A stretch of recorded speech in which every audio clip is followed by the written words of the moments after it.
मी Shivaji Kamble SK news Latur channel मध्ये आपले स्वागत आहे। आपण एक ताजी आणि महत्त्वाची बातमी पाहूयात।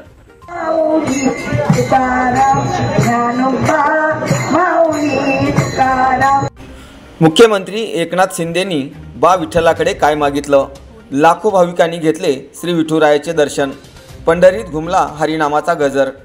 आषाढी एकादशी निमित्त आज 17 जुलै रोजी पंढरपूरचे वातावरण अत्यंत भक्तिमय झालेले असून सर्वजण पांडुरंगाच्या भक्तीमध्ये भान हरपून गेलेले आहेत। राज्याचे मुख्यमंत्री एकनाथ शिंदे यांनी पहाटे पंढरपुरातील श्री विठ्ठल रुक्मिणी मंदिरामध्ये आषाढी एकादशी निमित्त सपत्नीक विठ्ठलाची महापूजा केली।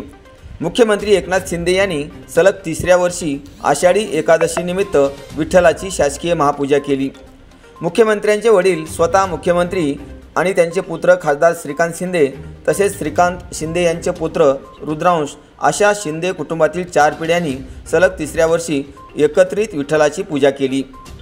यंदा नाशिकमधील दाम्पत्य बाळू आहिरे आणि आशाबाई आहिरे यांना पूजेचा बहुमान मिळाला। महापूजेनंतर मंदिर समितीच्या वतीने मुख्यमंत्री एकनाथ शिंदे यांचा सत्कार करण्यात आला।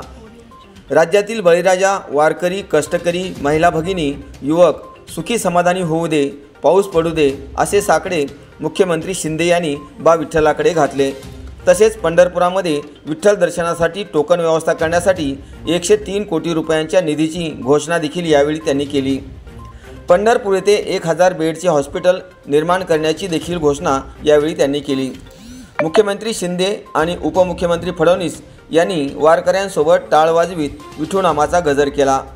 यावेळी उच्च व तंत्र शिक्षण मंत्री तथा पालकमंत्री चंद्रकांत पाटील, महसूल मंत्री राधाकृष्ण विखे पाटील, ग्रामविकास मंत्री गिरीश महाजन, आरोग्य मंत्री डॉक्टर तानाजी सावंत, शालेय शिक्षण मंत्री दीपक केसरकर, स्वास्थ्य परिवार मंत्रालयाचे केंद्रीय राज्यमंत्री प्रतापराव जाधव, खासदार श्रीकांत शिंदे, आमदार समाधान आवतडे, आमदार सचिन कल्याण शेट्टी, आमदार भरत गोगावले, जिल्हाधिकारी कुमार आशीर्वाद, पोलीस अधीक्षक श्री सरदेश पांडे, मंदिर समितीचे सहअध्यक्ष गहिनीनाथ महाराज औशेकर, कार्यकारी अधिकारी राजेंद्र शेळके व अन्य मान्यवरांची उपस्थिती होती।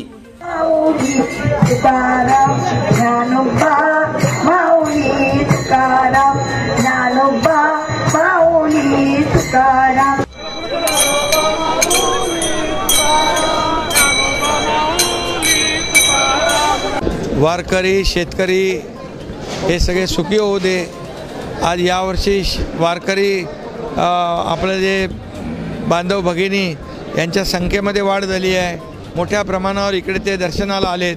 पाऊस चांगला पडला आहे, पाऊस चांगला पडू दे, पीक चांगले येऊ दे, सुगीचे दिवस येऊ दे, त्यांच्या बळीराजाचं अरिष्ट संकट दूर होऊ दे आणि या राज्यातल्या प्रत्येक घटकाला, मग शेतकरी आहेत, कष्टकरी आहेत, कामगार आहेत, वारकरी आहेत, महिला भगिनी आहेत, युवक आहेत, ज्येष्ठ आहेत, या सगळ्यांच्या आयुष्यामध्ये चांगले दिवस पांडुरंगाच्या आशीर्वादाने येऊ दे हीच मागणी आहे, हेच साकडं आहे।